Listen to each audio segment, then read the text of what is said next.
Have we created a world in which narcissism as a pattern, as a personality, is becoming necessary to succeed in the new world order?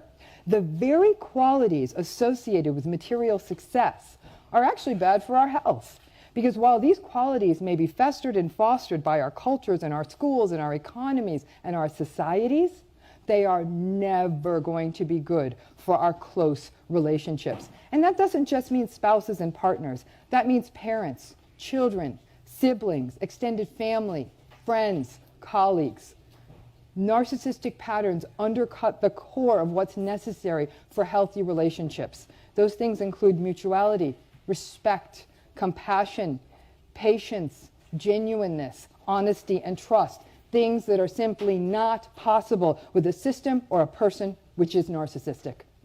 The increasing insecurity in our world and the platforms that capitalize on it, such as consumerism, have created optimal fertile ground for narcissism to incubate and proliferate.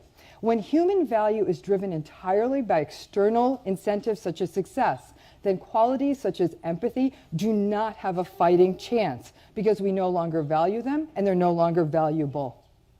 So why do we get pulled into these relationships? We're not flocking to narcissism because we love emotional coldness or invalidation or shallow people.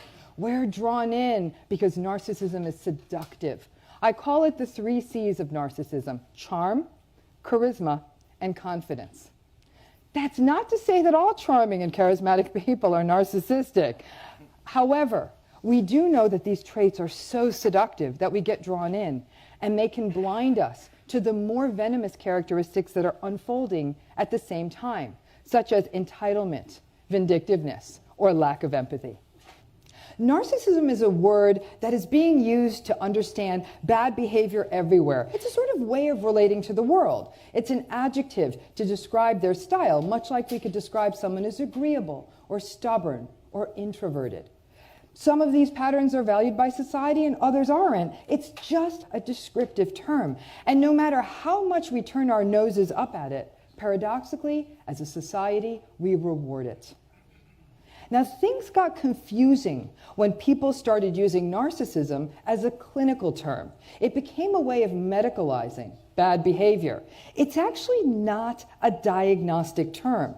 Narcissistic personality disorder is a diagnosis. We actually give badly behaved jerks an out when we call it a diagnosis. If a person's a jerk, then they're a jerk. We actually no longer recoil at their grandiosity, their entitlement, and their incivility. In fact, too many people award them grudging admiration for their successes, and that grants permission to everyone to replicate these abusive patterns of behavior with impunity. Narcissism is comprised of certain pillars, as I call them: lack of empathy, grandiosity, entitlement, superficiality, admiration and validation seeking, hypersensitivity, rage, and a tendency to manipulate and exploit people. They tend to be emotionally aloof, cold, and distant, but then they're hyper-responsive. They have hair-trigger tempers that set off like that when their fragile egos get threatened. The key to understanding the narcissist is that they feel constantly unstable and empty. Their grandiosity is actually an immature defense against these threats to them, their sense of self, and they're desperate for the world to keep validating them. On their good days, they look happy, they're great, they're grandiose, but on the bad days, the facade crumbles quickly, and we see disproportionate rage, shame, and vindictiveness. A relationship with a narcissist is a gradual indoctrination. You slowly become inured to their lack of empathy, their tantrums, their rage, their insults, and their entitlement, their lies and their challenges to your reality. Their insulting words slowly become your self-talk, and before you know it, your new mantra becomes, "I am not enough."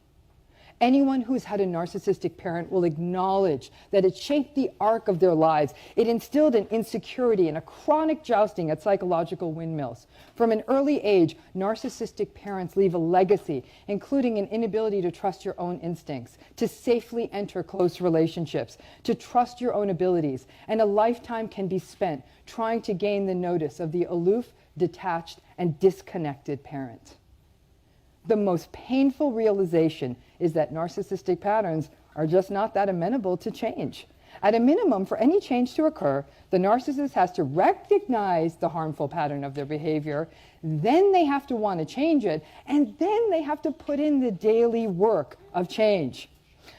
There is a small number of cases where that's kind of happened, but under conditions of stress and frustration, the usual issues of rage will pop up. The rubber band of personality returns to its usual shape and size. The small changes that could be made may not be enough to make a close, intimate relationship sustainable. And if somebody is not willing to recognize that they need to make changes because they're hurting other people, there's little likelihood they will make a change, but there is a likelihood they will continue to blame other people, the world, or you for their bad behavior. These relationships were being kept in place simultaneously by hope and fear. Hope that someday it would get better if they kept trying harder, but fear that if they left these relationships, they would be alone forever, without a partner or even without a mother. And some of them had the fear that maybe this is as good as it gets. So then once a person is in a relationship and it's uncomfortable and it's painful, why would they stay with a narcissist? All of us are vulnerable to those narcissistic charms. And in fact, we may be rendered even more vulnerable to sticking around for the abuse by a narcissist if we originated from family systems in which the patterns of narcissism were normalized, such as having a cold, authoritarian, distant, invalidating, or abusive parent. Our own insecurities render us vulnerable and also less able to climb out when the climate shifts from charm and charisma to invalidation and abuse. Most of us are great at giving second chances, and second chances are in fact the accelerant for narcissism at all levels. When we are in a narcissistic relationship, we make excuses. That's just how he is. He didn't really mean that. She means well. That's just her culture. And there's the rub. That's how this infectious virus of being in any form of narcissistic relationship, whether with an individual or a family or a company or a culture, can slowly proliferate and take over. Most of us issue second chances with zeal. Our storytelling in our culture is immersed in tales of hope, redemption, and forgiveness. And while that's all very healthy, in the wrong hands, hope and forgiveness may not represent an opportunity for growth or change or restoration, but rather permission to just keep things going as they are. Because with narcissists, forgiveness is interpreted as, hey, let's just keep the status quo. Sadly, most of us put 90% of our hearts, minds, and souls into our most dysfunctional, unhealthy, invalidating relationships and save the little bit that's left for the people who are good and kind to us. It's time we flipped this skewed calculus and start giving the best of ourselves to our healthy and reciprocal relationships and really only give the bare minimum to the relationships that really aren't helping us grow. Now, this can be extended to our thinking about the world at large and learning to measure our self-worth and the worth of others with new metrics of success: authenticity, compassion, kindness, and empathy. We can look at the entitled shenanigans of people who shriek, "Don't you know who I am?" and realize that you don't give a damn about who they are.